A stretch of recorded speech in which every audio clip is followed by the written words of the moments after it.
Assalamualaikum warahmatullahi wabarakatuh. Halo mahasiswa Universitas Negeri Padang se-Sumatera Barat. Perkenalkan saya Dr. Zahria Simargolang MA yang akan mengampu mata kuliah pendidikan agama selama 1 semester ke depan. Marilah kita mengucapkan puji dan syukur kehadiran Allah Subhanahu wa taala yang telah memberi kita kesehatan sehingga bisa berada di majelis ilmu pada saat ini.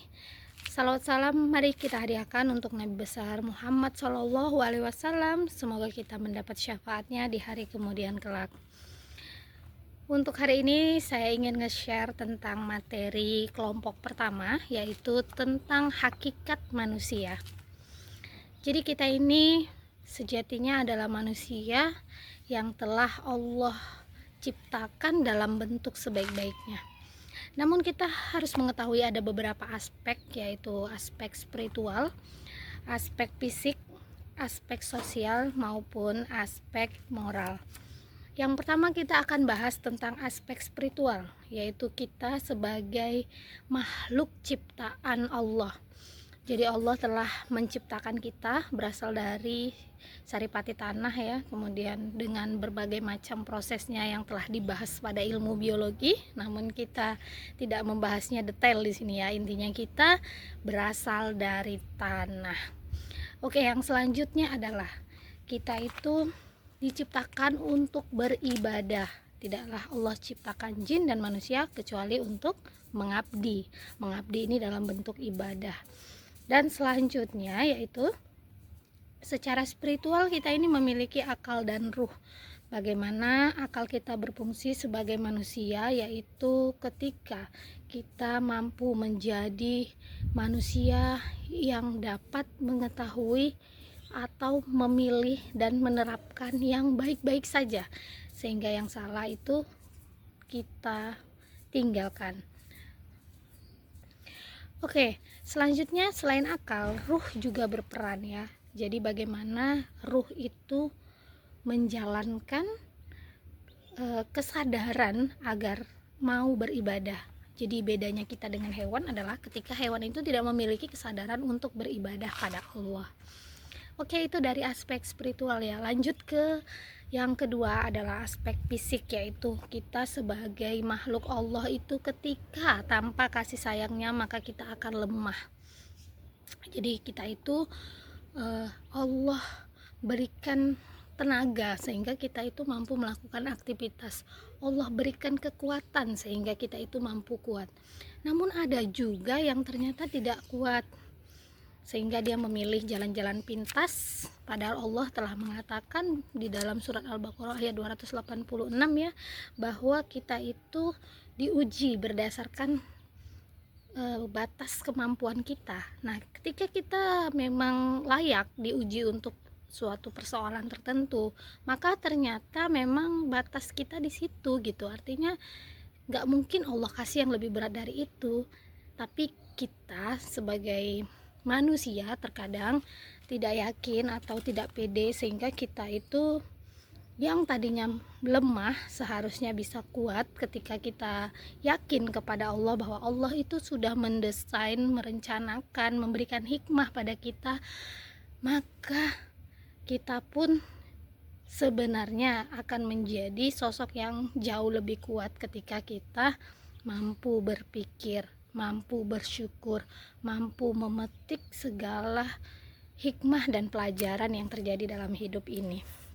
Oke, selanjutnya adalah aspek sosial, bahwa kita itu adalah manusia yang kata Allah itu sebagai khalifah ya. Artinya khalifah itu bukan berarti kita itu hanya menjadi pemimpin bagi kawasan tertentu saja. Misalnya ketika kita menjadi pemimpin di kampus, di sekolah, di masyarakat, bukan ya, tetapi kita itu adalah sosok yang memiliki tanggung jawab. Itu maksudnya tanggung jawab pada keluarga, mungkin kita kakak bertanggung jawab pada seorang adik, tanggung jawab sebagai ibu, tanggung jawab sebagai ayah, tanggung jawab pada diri sendiri terutama ya. Ketika kita sudah mampu bertanggung jawab pada diri sendiri, insya Allah kita akan selanjutnya mampu untuk bertanggung jawab pada keluarga dan juga masyarakat.